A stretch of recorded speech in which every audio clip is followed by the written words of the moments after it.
NPR. That's what's happening here. My life goal of becoming an NPR journalist begins with you. That would be...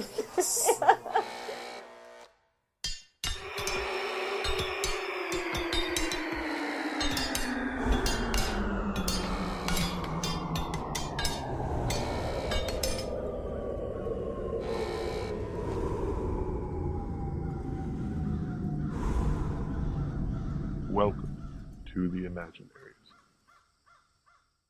Hi, I'm the last unwanted paint chip in its bucket at Walmart, Kend.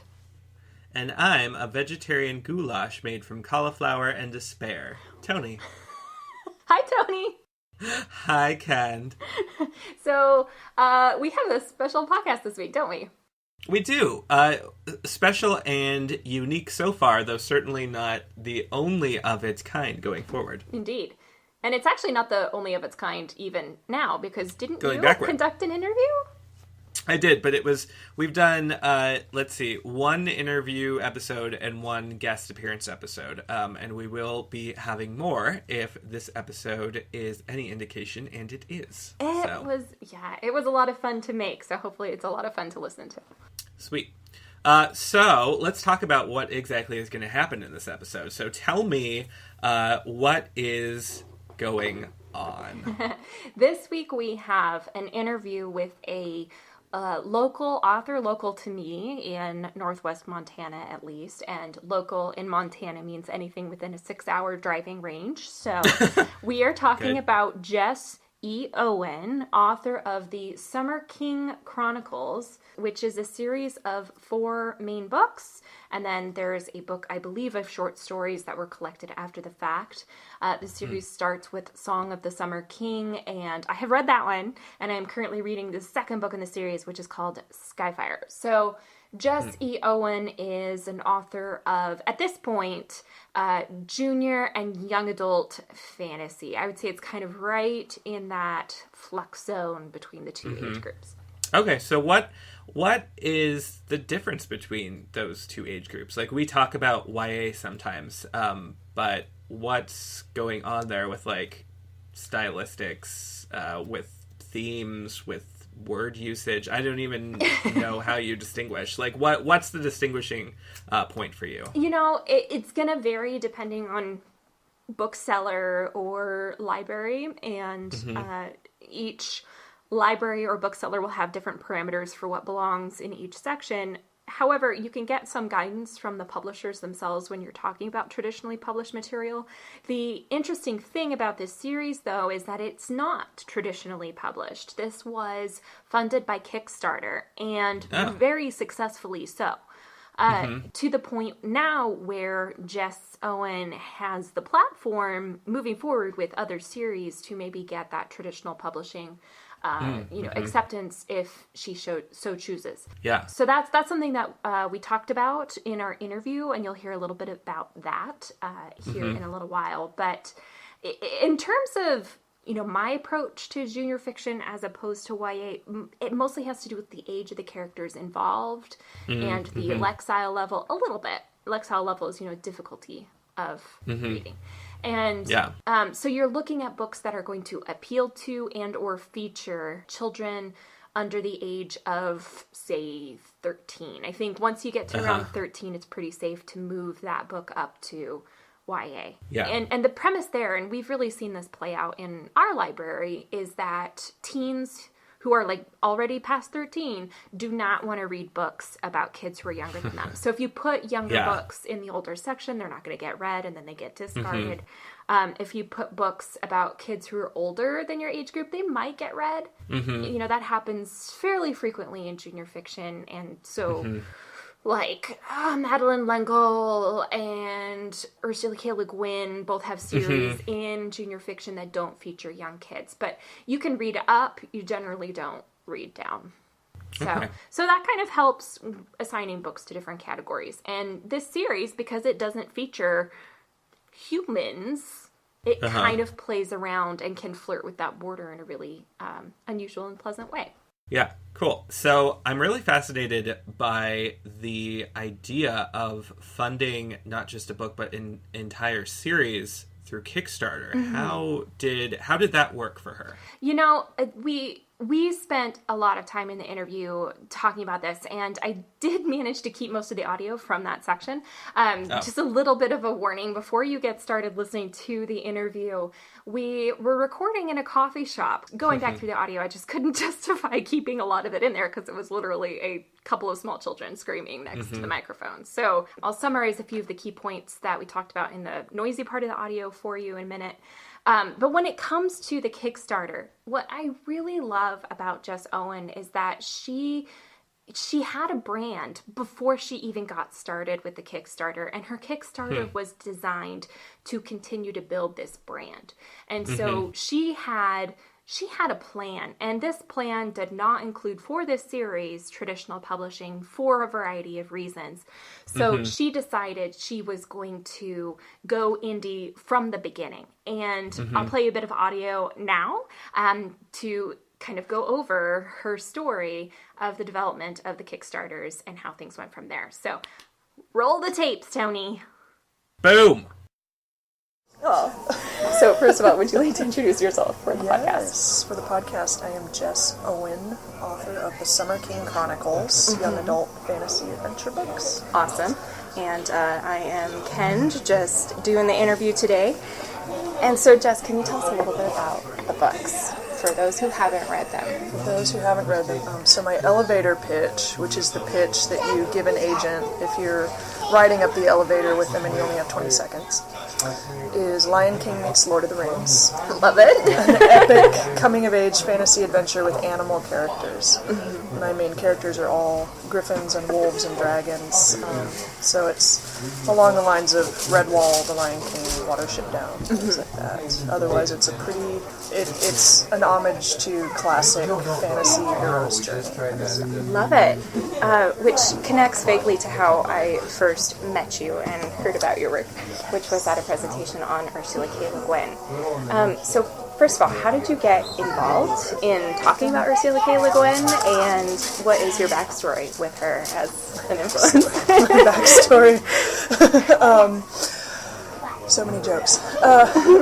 So it actually it all comes down to the writing community and the book community here in Montana. Barbara, who used to own fact and fiction books in Missoula, was familiar with me because I pestered her about my books, and she carried them, and we did events. And she actually contacted me and said, "Hey, you write fantasy. Do you want to come?" And I was like, "Oh my God, my favorite author ever. Yes, absolutely. I'll do anything you want. When do you need me?" And so they were encouraged by that. And Annie from the Missoula Public Library got in touch and made me the author keynote, and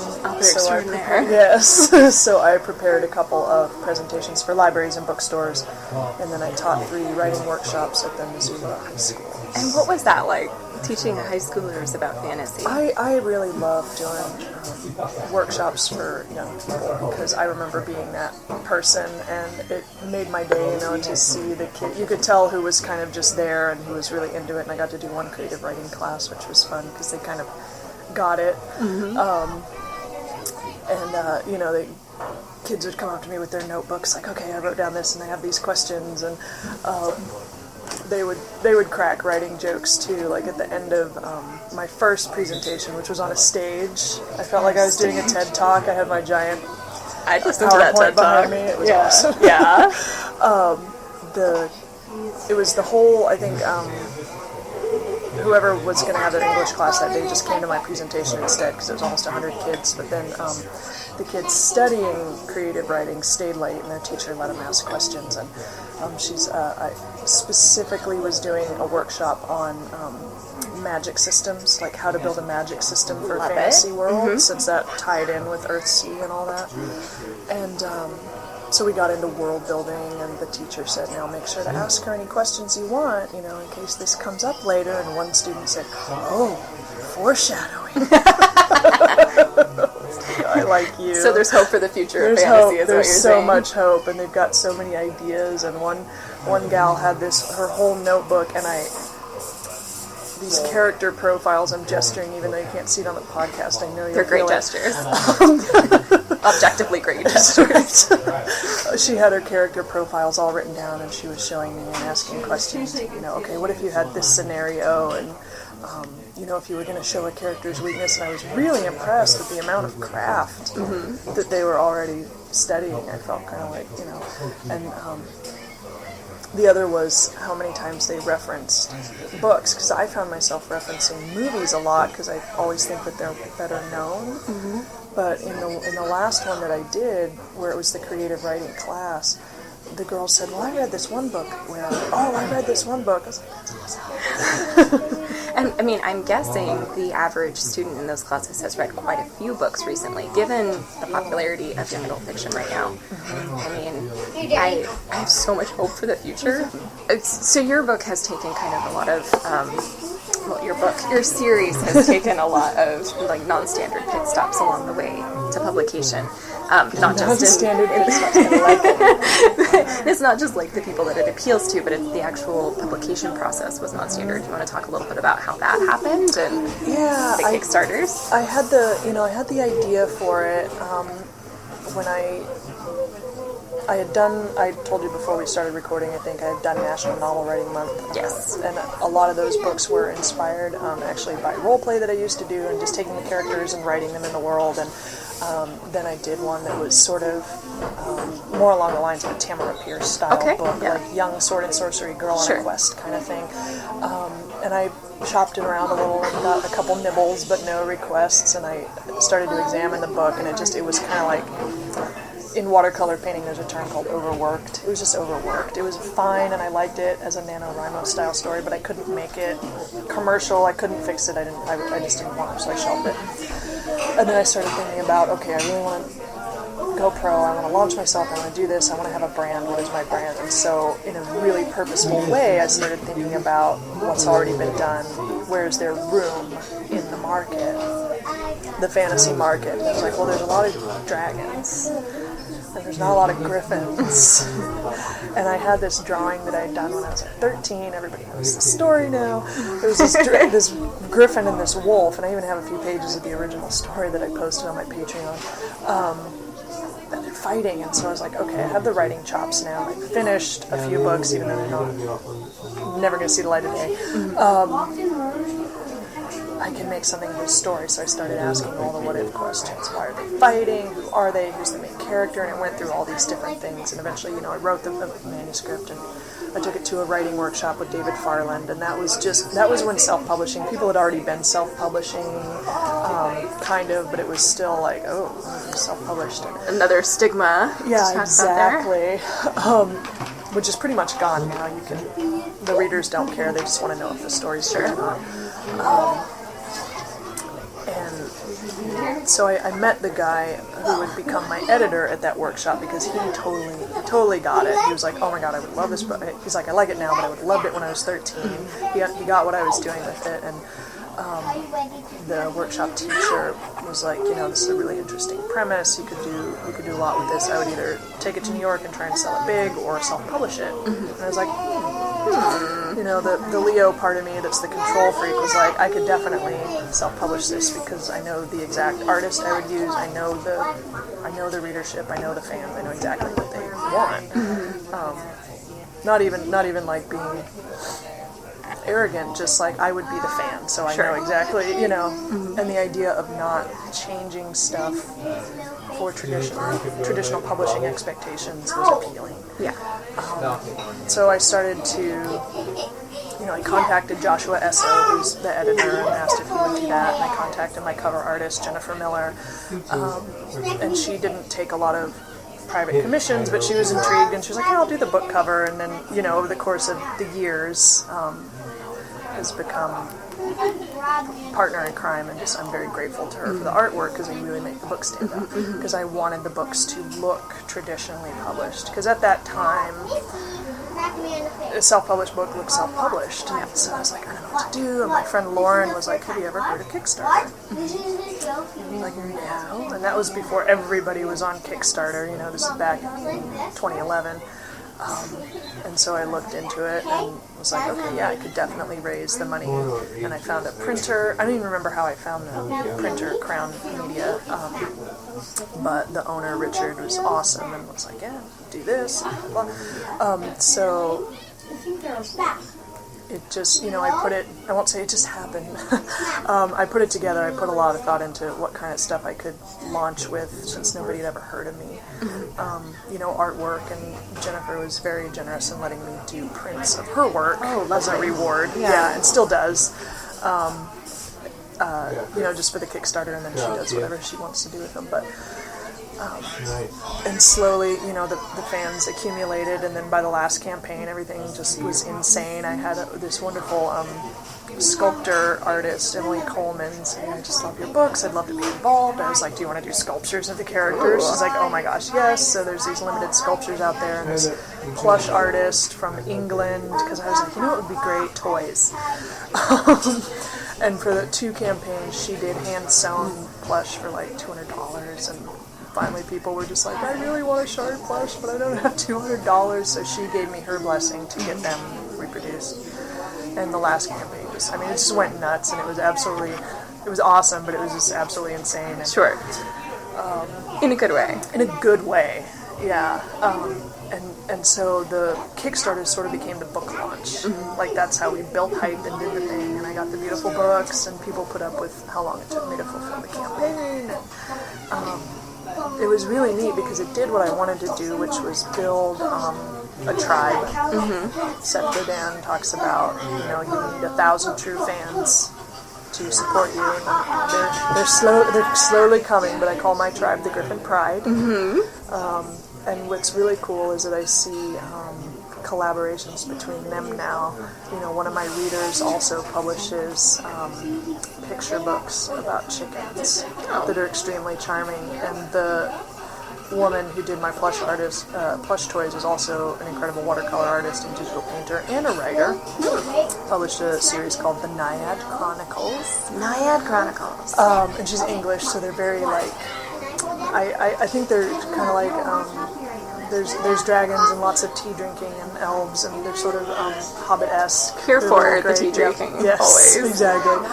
But they collaborated on a picture book, which, so it's all these people finding each other, and it's a pretty amazing experience. And it I may have a wider readership and more kids, if my book was on the shelf. But I really like what I've got going now, which is kind of this Gryfon cult. Gryfon cult. We'll call it Gryfon Pride. We'll call it Gryfon Pride.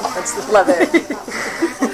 And I like, too, that Gryfon Pride opens it up to be, like, a really super queer community. It does. And that's the other thing that sort of,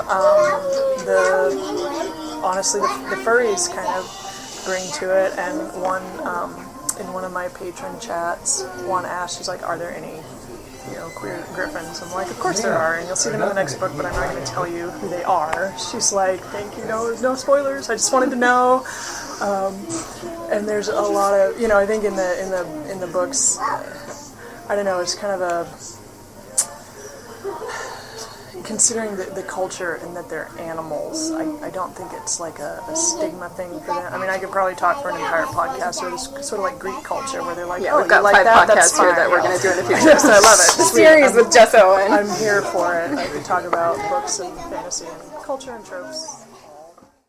So when I think of junior fiction edging up into young adult that features animals mostly, I think of really old books like Freddie the Pig. I think of more contemporary books like the Bunnicula series, and I read those when I was growing up. I even think of, I don't know, edging kind of into like Wizard of Oz territory, because the Oz books had lots of talking animals. So what kind of, there's like a rich history there, certainly, just of things I can think of off the top of my head. Where do these books sit? Like, what kind of readers do they tend to attract? That's a really great question, because I think that there's this great body of literature like Redwall, the series Redwall, Yeah. The Warrior Cats series books by Aaron Hunter. You talked about Bunnicula. I think that totally belongs in the conversation. I think you can also look at like Tamora Pierce's various series, but the Lioness one specifically. And a lot of these were named by Jess Owen in the interview as influences. And, listening to her talk, you could very well believe that she's read every major like animal-centered series out there in the universe. And she really knows her stuff, and she knows her wheelhouse for this series very well. And, as we heard in the interview about her Kickstarter and how that came to be, she knew her audience and she knew what they wanted. And so she was like, okay, I'm going to do Gryfons, which at this point there weren't really Gryfon books out there. I don't know if there even are now, except for her series. There were a lot of dragon books. Yeah. There were a lot of vampire books. There were a lot of wizard books, but there weren't a lot of Gryfon books. So one of the things that it looks like you talked about was the capacity for kids, and I'm saying kids here, and I guess I mean like, young teenagers going back a couple of years to like, 10, 11, 12-year-olds, to have a really nuanced understanding of death and of grief. And I think that's really interesting, and it's something that when I read that, it struck me as true, as, for example, one of the reasons why I picked up Animorphs when I was, like, in the 4th grade, and it was fairly new. I think I picked up, like, book 8 was my first book. But that was, one of the reasons why I liked it was not just because it had kids turning into animals on the front, but because it had this, now that I reflect back on it, this really nuanced depiction of the horrors of war, of kids dealing with these things that a lot of Disney-ified media told me I couldn't deal with, and I was craving sort of, the answers that weren't being given to me by other works. So it seems like that's something that she's hoping to provide as well in these books. What is your sense of that? How do these books do that? Oh, I think you're absolutely right. And I think that there's a couple different facets there. But, the first thing is that this is the lived experience of many children. Like, children don't have a pause button on experiencing grief and loss and violent situations and hard living in the real world. So they tend to gravitate to these books that reflect their experience in a fantastical way, because on an intuitive level, that's not an unrealistic thing. And here is a book that allows me to experience those feelings in a safe way. Because if you read it in a book, it's not happening to you. You have that sense of remove that you don't when you're experiencing those feelings in the real world, whether you go through them yourself or you see it as something else. That's something that other people go through. So I see a couple points on here about diversity in fantasy, especially fantasy for younger folks. I see some notes on Black Panther, some notes on inclusivity in fantasy. And I'm interested in what is Jess Owen's take on that. Yeah, no, great question. I'm just going to go ahead and roll that section of the interview now. So I was thinking too about how a lot of what you shared in your speech about Le Guin, a lot of what you're talking about today has to do with inclusivity and broadening who gets to read and who gets to enjoy and who gets to have a voice in fantasy. What other questions do you think that fantasy lets us ask that are really important, or do you see those questions changing? I think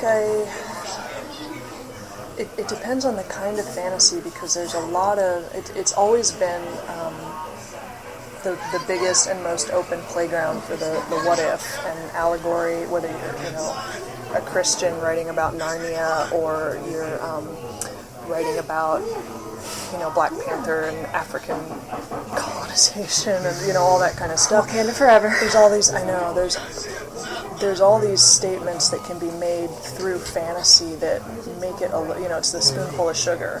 It's like, and that's why I write animal fiction in particular, because it might be signaled that a character is my lions in the Winterroast are obviously African.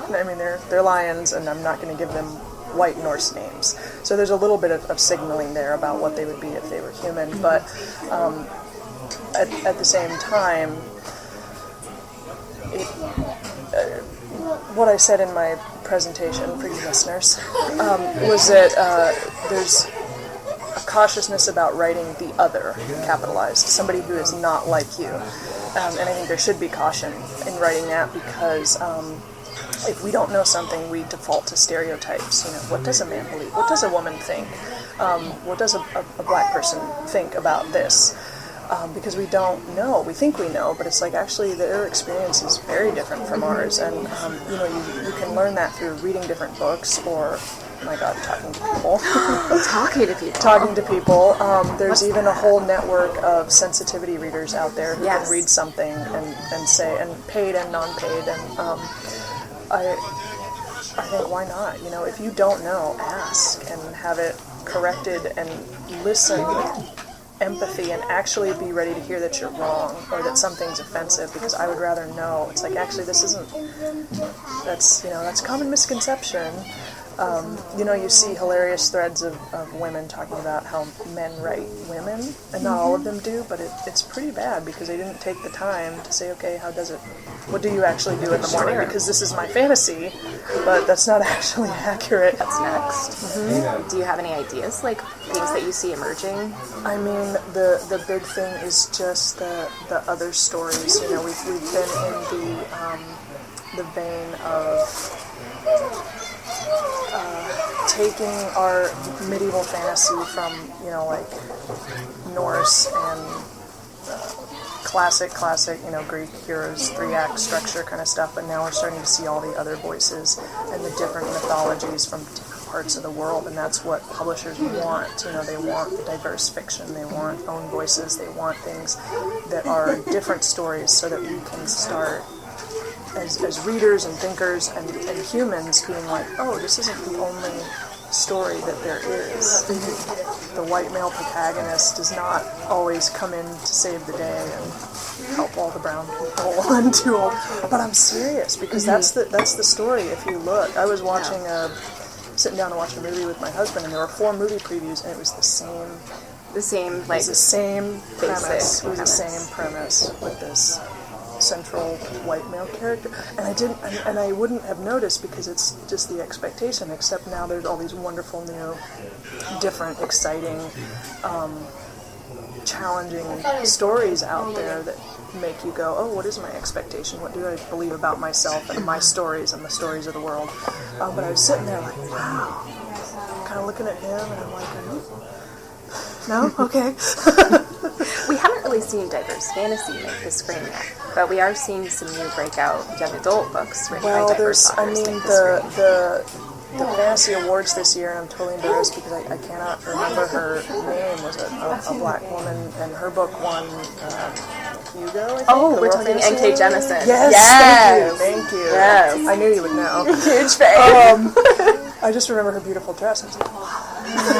And apparently, she burned down the Hugos with her speech a little bit. Yes, So. I did watch the speech. It was beautiful. And that's, I think that's what's coming is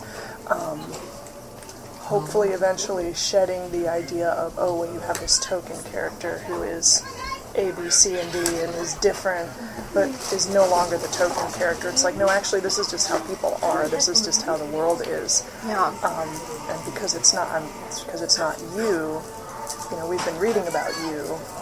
Let's read about somebody else. Yeah, we're not displacing, we're adding. So I'm hoping that the playing field becomes level, and that the idea of, because it really is still, there's an author who got pushed back in a review about her main character, and was like, well, you're just doing that, for social brownie points, and she's like, no, that's me, that's what, and it was very hurt by it, understandably. Because, the default human is not A white middle-aged male. Yeah, or even a white 20-year-old male. That's true. Straight.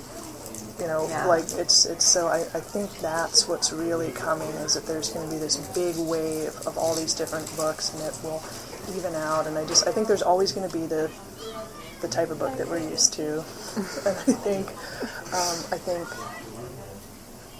there's more room now for people to play with the expectations of gender and the roles of the different, I say different cast members because there's like no vocabulary to be, do you know what I mean? Yeah, we're still kind of developing the vocabulary for Yeah. what comes next, Yeah. which is why this is an exciting time. Yeah, and I think it's going to be young adult, and I think it's going to be middle grade, and I think it's going to be adult fiction just across the board in all the genres. I think we're seeing it, and right now it might feel scary to some people.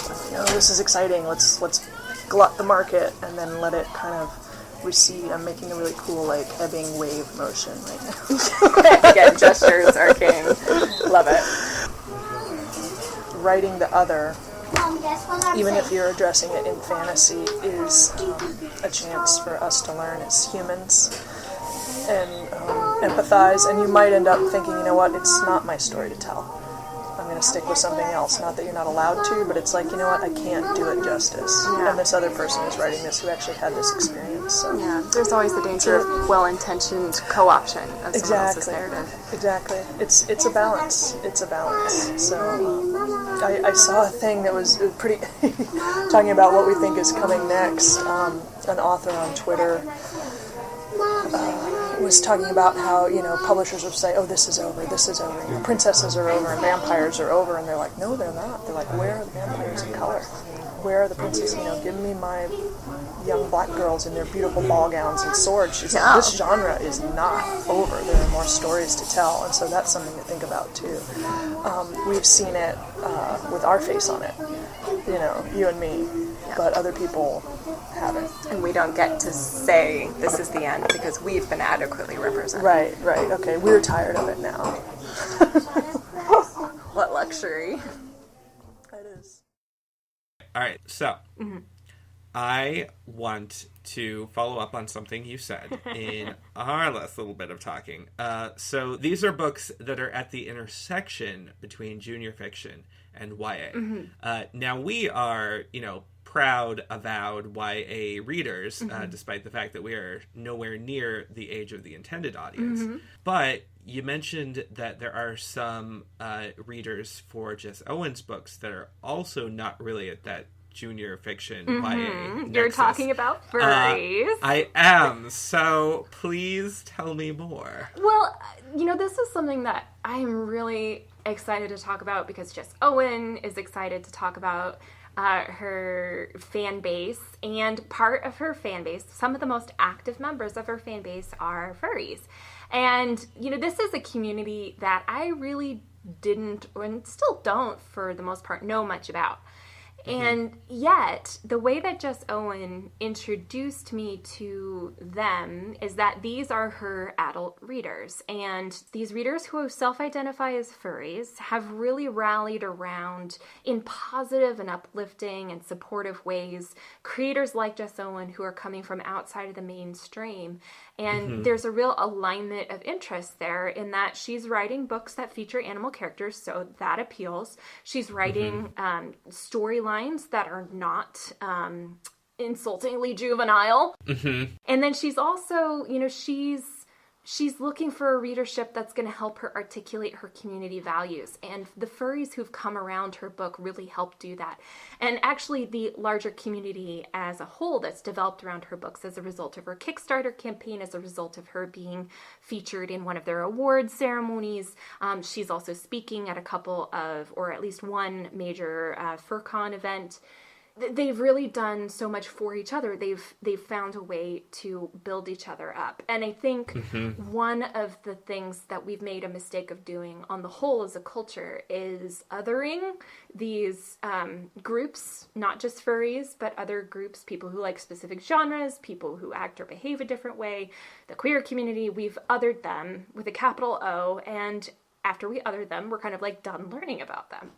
And so she used the conversation about her furry fan base as a platform for also talking about larger inclusivity and her goals in writing this series as being intertwined with her real passion for inclusivity, diversity amongst readers, diversity in authorship, diversity in publishing. So I'm going to go ahead and roll some of our audio that deals with her interest in and her sort of engagement with this larger community of diverse readers and diverse creators.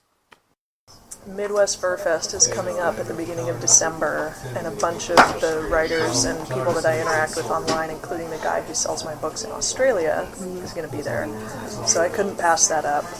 And then I actually got invited as the guest of honor to Texas Furry Fiesta next March. Which is amazing. It is. And that whole thing came about, like, it's animal fiction, so it was like a whole market I hadn't really thought about until somebody nominated the books for they have their own awards in the furry fandom, called the Ursa Major Awards. And they've got, books, screenplays, novels, even if the industry is unaware of what they're doing, of course Zootopia got best to award what they choose. Exactly. So you get nominated. My second book got nominated, and I was like, oh, cool. And I activated my small but mighty fan base and said, hey, go vote for my book. And so there were a couple other authors who were also popular in the fandom, and then I kind of like wedged in and like, who is this person? So that's like the adult market for my book. Is these folks who are looking for different content, and it's a whole, like, I've gotten involved in the writing community and kind of pulled back a little bit just because I'm trying to do too much. But really interesting conversations even within the furry fandom, and if you read their book reviews, in the context of my books, people ask, are there humans in the world? And I'm like, no. Why? I don't know. I'm just not. I actually not my book. A lot of the stuff that I put in there that people read a lot into, I just sort of put in there, which is really gratifying.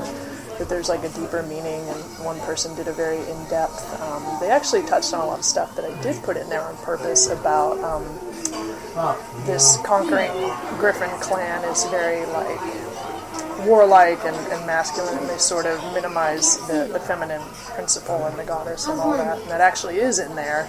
And I was like, wow, you like insightful. Cool. Love it. Yeah. So, what's next for Jess Owen and her books? That's a great question, and I'm actually going to let Jess explain most of that herself.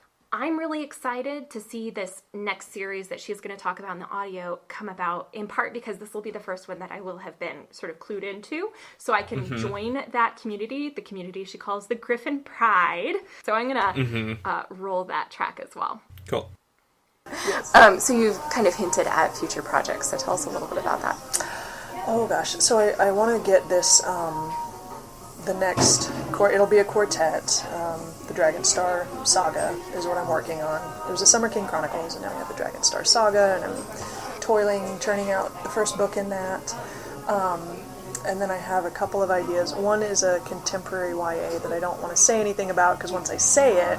Then you have to make it real. Well, I have to make it real, but also there's actually a trick in your brain where once you talk about something, it can't actually distinguish whether or not you've done it. Oh! So I want to keep it kind of close to my chest, because I also don't want somebody else to do it before I do. Sure, yeah, no. So I have that, that I'm kind of researching and reading a bunch of the contemporary YA to kind of be like, okay, what are people actually doing? What's the timbre, what's the expectation, and it's been really fun. I've read some awesome books in the genre, and then I have this middle grade that I want to do that was funny because it was going to be this pop culture thing in the world of my young adult fantasy that was like playing at My Little Ponies, but it was called Little Gem Dragons. Oh my gosh. But then I was like, you know what, that would actually be a really cute story. So I have this little gem dragon, like this swooshy magic, fun, middle grade project in mind, but I don't multitask very well. So they're all sort of, I have this Excel spreadsheet where I've got them color-coded for, back burner, front burner, urgent. The YA feels urgent because I feel like if I don't do it within the next year, somebody's going to take it. Okay. And that's good motivation. It is. Well, ideas really do, they're in the ether. Right. Because you'll have an idea, and if you don't do it within a couple years, you'll see it out there on the shelf. Dang it! Well, good for you, But I was at the Authors of the Flathead River Writers Conference a couple years ago, and one of my buddies was talking about me and my books to one of the agents, and then introduced me, and she was like, "Well, what else do you know? Do you have any other?" I was like, "Well, I've got a contemporary YA. I'm kind of pulling." She was like, "Oh, well, when it's done, send it to me." Like, I didn't tell her anything about it. She was like, "Oh, just send it." I'm like, "Oh, How lovely. I will. So, she'll be the first agent to read it, and then I'll send it out, and I've got a couple other ideas. Oh, and that one I would publish traditionally. Okay, yeah. You were like, what? Because I think that would just be the route for it. I would want it on the shelf. I would want it, hopefully to reach a wider teen audience than I think I could get doing it on my own. To just get a lot of people think that traditional publishing equals marketing power, and it really doesn't. You're going to do the same amount of work. Mid-list authors often don't get any love from traditional publishers. No, they don't, because they have budget to push one book. So they pick the book they think is going to be the book, and they push it, and you hear about it, and it's advertised. And if you don't sell through your advance, you may or may not get published again. So there's podcast number 6 is all about the business of publishing. Let's do it. A $200,000 advance might sound amazing, but if you don't sell that out, then if that's you don't all sell you get. that out, that's all you get. Maybe ever. Maybe ever. And then if you get published again, you probably won't get a very big advance. Yeah. And so there's something to, talking with your agent and your publisher and saying, you know what, I will take a smaller advance because I want to sell through and I want to work with you and I want to build a career. I don't just want to take a paycheck and run. Sure. Yeah, and you're seeing a lot these days of traditional publishers poaching from self-publishing. And I use the word poaching, but it's probably a good thing for most of these authors, but they're looking for essentially proven authors who have sales and a fan base already, and then they think, okay, well, they've made a go of it on their own, well, we can obviously work with that. And you're even seeing it with authors who've been published on unpaid platforms. Wattpad is a big one right now. I think there have been a couple shows on Hulu now that have been adapted from Wattpad stories. Really? Yeah. That's awesome. Yeah, and one of them was The Kissing Booth. I'm not sure whether any of them are fantasy at this point, but that's okay. It's kind of a new thing that's happening is you're seeing authors who weren't even self-published in the traditional self-published way. I'm using huge air quotes here. But who are using short-form publishing platforms where they don't get paid for their work, like Wattpad. And they're getting now writing deals and publishing deals. Which is, and that's an interesting thing. I feel like there's 3 ways to strike gold as a traditionally published author. Either you are a highly successful indie, and you get offered. I think one of the big famous ones is Hugh Howey. Oh, yeah, Wool. Who wrote Wool. But the fascinating thing about that is the groundbreaking publishing deal that he got with his agent, Kristen Nelson, who I've followed your blog for years. He kept the ebook rights. Yeah. And sold the paperback rights, which was unheard of. So, but he had the power to do that. He's like, he had the readership at that point. He had the readership, and they knew that the books were hooky and enjoyable, and so they're like, yeah, we can sell this in paperback. We'll get you on the shelf. The other thing that people sort of forget about is becoming a breakout author. You quietly publish a few titles that do, The Hunger Games was not Susan Collins' first book. She had a whole 5-book.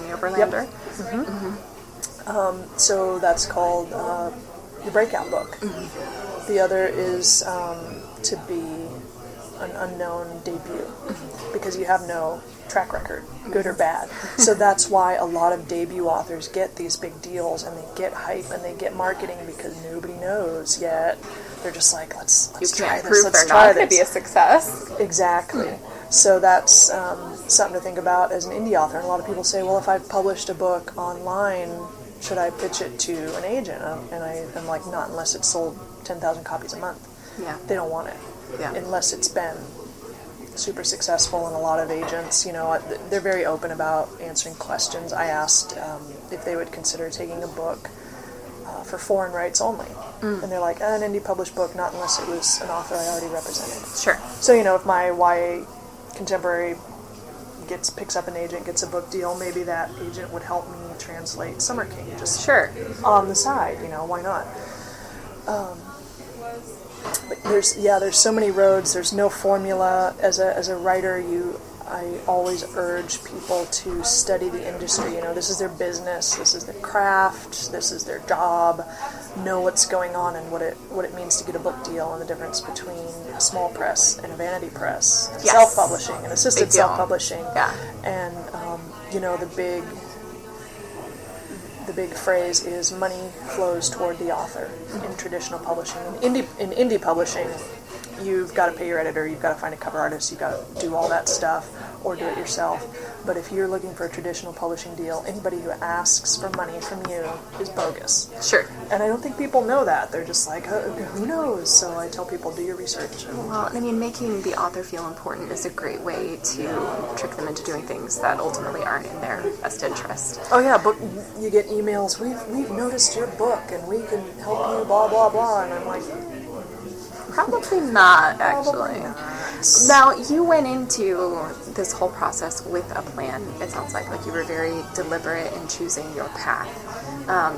Do you advocate for authors kind of deciding which of those three paths or what path that they want to take through publishing from the outset, or? I do, because I think it'll make them happier in the long run to research and say, okay, I don't really have the money to self-publish. I don't really want to do this and this and this, so I will submit to agents and editors knowing that it's a longer road, just because of the nature of the industry. Agents, I saw a woman say, okay, I'm reading this submission that I can't put it down, I don't know what to do, okay, I've emailed the author, I guess I just wait now. So they're just as nervous and just as excited about finding a good book and hoping that the author chooses them as a writer. And I think people forget that. It's like they're in this, they want to make a living, but so do you as a writer. Right. You want to make money on your work. Or if you're like, I don't want to deal with all that. I just want to get it out there, or I just want to print 100 copies for my family. I think it's good to know that about yourself. Sure. And why you're writing and all of that. When I had a great Kickstarter for the first book, and then I was only making like $50 a month in ebooks. It was really discouraging, and I was like, okay, am I in this for love or money? And if I'm in it for money, I need to figure out more business stuff, more advertising, or writing a different genre, or something. So you have to ask yourselves those questions as an artist and a business person, and there's so many resources out there. I think it's important to know, just like if you were going to college, like what courses are you going to sign up for? Who are you? What is your brand? What is your brand? And I think your comments about agents and publishers is good to keep in mind too, that when you're receiving rejections, it's not because your work sucks necessarily. I mean, maybe it does if you're me. But it might also just be that this wasn't the book that they fell in love with in that moment. Maybe this wasn't their book. And agents and publishers are best when they're in your corner, when they really believe in your book, when they've really fallen in love with it. So you really want to make that perfect match and find your community in the publishing world as well. Yep, you gotta find your family, and you don't want somebody who's lukewarm about your book. They're not gonna, because they have to sell it multiple times. You sell it to your agent, they sell it to an editor. The editor sells it to the publishing house. So this book gets championed, and you want people behind it who absolutely love it and believe in it, because there's some meeting table where the editors with other 10 other editors, and they're like, this book, all of them about a book. So the publisher's got to pick, and terrible things happen. There's a local author, Christine Carbo, who's got 3 or 4 books out now. The Wild Inside. Yes. Amazing books. And she was orphaned, which means the editor who acquired her book either quit or got let go, and so her book got passed to another editor, and thank goodness they were like, yes, this is great, but that happens.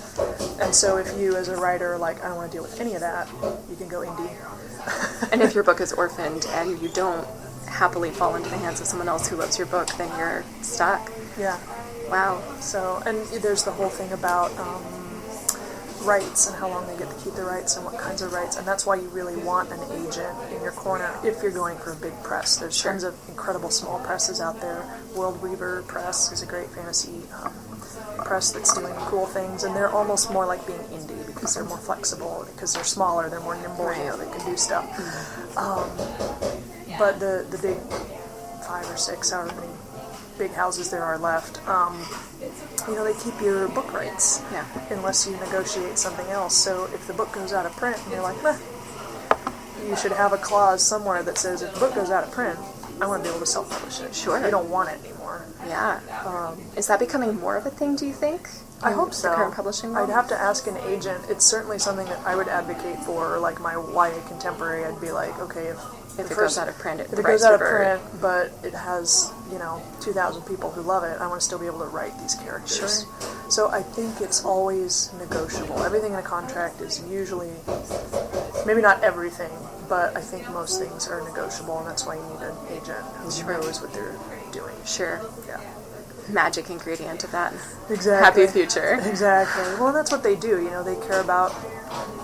They get their 15%, but they care about you and they care about the book. They work for you. Mm-hmm. People forget that. Mm-hmm. They don't get paid. A legitimate agent doesn't get paid until you do. Sure. So, shifting gears a little bit, back to fantasy as a reader and lover of fantasy yourself. What are you excited about in the future of fantasy? Sorry. No, I snorted like that because my to-be-read pile is ridiculously long, but I'm excited about traditional publishing, being excited about the diverse fiction. Yeah. Because I want to see more, I call it swooshy magic, sword and sorcery, and noble bright, but I want to see it in Japan or China or analogs of those things. It doesn't have to be historical, but I want to see the wonder brought back into fantasy. There's a lot of urban fantasy right now, and I'm like, yeah, but the sword and sorcery. But I want to see it in an African setting or Native American or South American. Just crazy stuff that would seem crazy to me because I've never seen it before. We're all very into the okay, this is sort of like France in 1500 fantasy. Medieval fantasy, why did it become the thing that it became? Because it did become the thing there for a long time. I think it just depends on the publishers and what they were looking for and how it evolved from Conan the Barbarian and Tolkien, because Tolkien is the grandfather of medieval fantasy, and people are like, this is what people want. Mm-hmm. They want elves and swords and dwarves and monsters, and they want the Beowulf, and they want Arthur, and they want that's what we knew about fantasy was that particular sort of Welsh Norse setting. Mm-hmm. And it's appealing aesthetically. We like the sword and the belts and the gems and all this crazy stuff. I mean, as a kid, that's what I wanted. When you're 12, totally, yeah. But also, there wasn't more on the table then. I feel like the options when I was 12 were much more narrow than they are now. Oh yeah, it was Dragonlance, and it was spin-offs of gaming worlds and Dungeons and Dragons and things like that, which is all based in this one particular set of mythology. And now, we talked before about how as adults we've seen all that and we want something new. Now we're like, oh hey, there's a whole great big wide world out there with all sorts of different mythology and different ways of viewing the world and different styles of stories that aren't just about war and aggression and things like that. So I'm excited about that, and there's a lot of that in the short story market. Mm-hmm. And now novels, So there's a lot of books coming out this year and next that I can't even name right now because I'm caffeinated and stuff. But I think diving into that wave of cultures new to me, mm-hmm. not new, but new to me, right? And hopefully, finding something different and unexpected to the storytelling modes that we're used to, that Western commercial. Yeah. Yes. Well, we've been talking for an hour and a half. Yes, I can feel it. Because you run out of your coffee. I noticed about half an hour ago we were both like, oh, where's the caffeine? I pondered. Why is the coffee gone? Why is the coffee gone? But thank you, Jess, so much for speaking to us today on the podcast. It was so fun to super excited. Yes, and we will have to check in and do some more TED Talks with Jess. This was excellent fun. Thank you so much. Well, you're very welcome, and yeah, thank you for coming out from Whitefish. Whitefish. I'll do my little plug, though. You can check out my books on jessowen.com. If you've already read the books, I have a Patreon where I publish flash fiction and do character arts and talk about what I'm going to do next and do motivational posts for people. It's a lot of fun. And you're obviously on Twitter. Do you remember your Twitter handle? Author Jess Owen. Everything is Author Jess Owen. Facebook, Twitter, Instagram. Do you take your stuffies and take pictures of your stuffies around the state? I should do more of that. I put up art there, and I put up a lot of pictures of my dog and nature and just things that are sort of in keeping with the Gryfon brand. So you are a member of the Writers of the Flathead group. Yes, Authors of the Flathead. And you live in this glorious state of Montana. How does Montana influence your work? Really deeply. I mean, as you read the books, you'll see how much, the Gryfons, I mean, they live outside, they live in nature.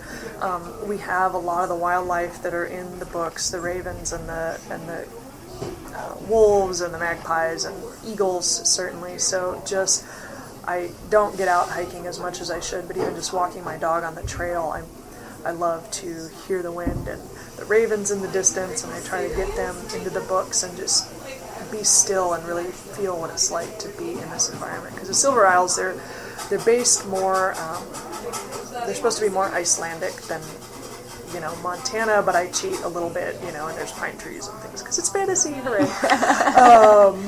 But yeah, it definitely deeply influences the fact that I love to be outside and I love nature, and I think as a kid, and certainly as a human now, dealing with everything we're dealing with, there's an appeal to being a wild thing, and all you have to worry about is what you're going to eat next, and whether or not it's going to snow, and if it's going to rain, and I think that's, definitely influences every single page. Well, thank you again, Jess! So, anything you want to finish out with? How do you want to end this? How do I want to end this podcast?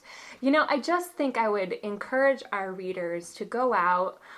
You can't necessarily find these books in a Barnes & Noble just by virtue of the fact that they were not traditionally published. However, Jess Owen has a fantastic digital presence. So you can find her books, you can buy her books, you can buy plushies of several of the characters in her books on her website, which is www.jessowen.com.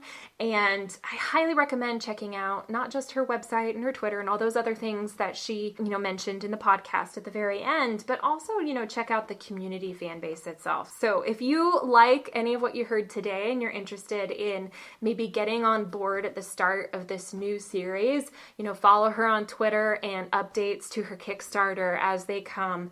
And you'll learn a lot about this really interesting path that this really interesting author has taken, who has a lot to say about diversity, inclusion, the future of fantasy, the current and present of fantasy, and the role and purpose of fantasy. And so just highly recommend checking out everything that you can find related to Jess Owen. And we thank her for joining us on the podcast. Yes, we do. Thank you very much. So, Tony, yes, as we exit from that interview and start to look ahead to upcoming material and so forth for our podcast.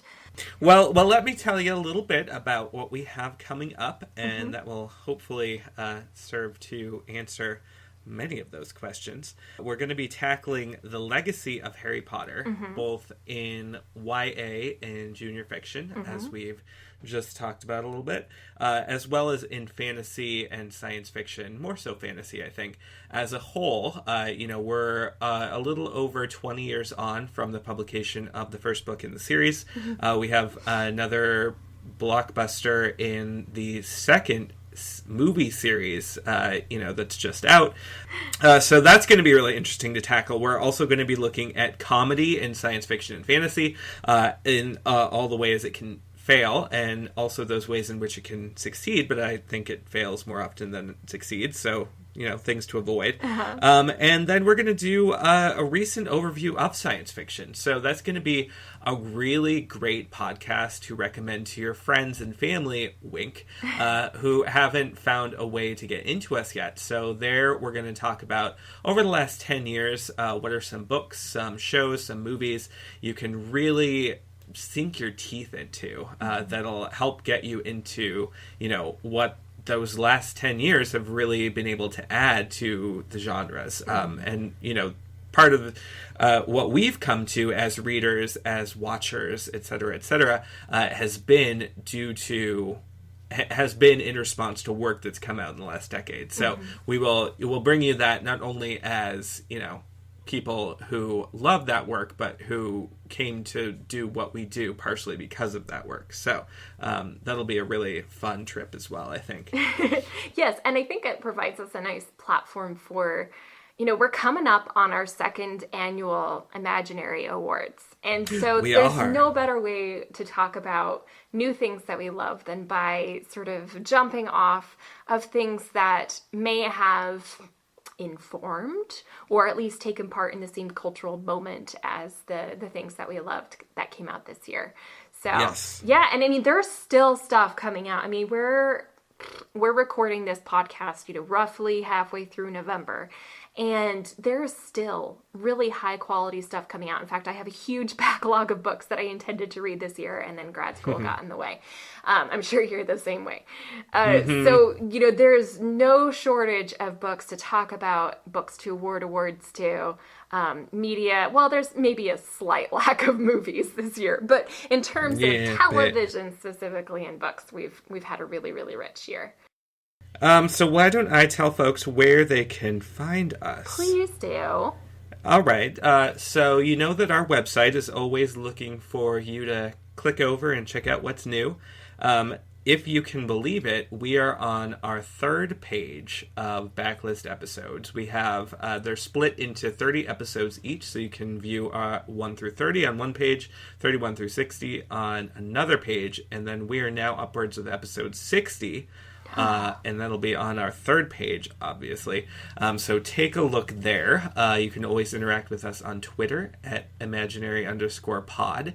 And you can listen to us wherever you downloaded this episode, whatever app you use for your podcasts, as well as SoundCloud, iTunes proper, and YouTube for all of our back episodes. So check us out. We're the Imaginaries on all of those different platforms. Yeah, and if you have a moment, drop us a review as well, because that really helps other listeners find us. So yeah, drop us a line, drop us suggestions at our email, imaginarypod@gmail.com. And we'd love to just hear from you in general. So let us know what you're into at the almost end of 2018. Yeah, do it. And we'll see you next time, or you'll listen to us next time. Bye. Bye.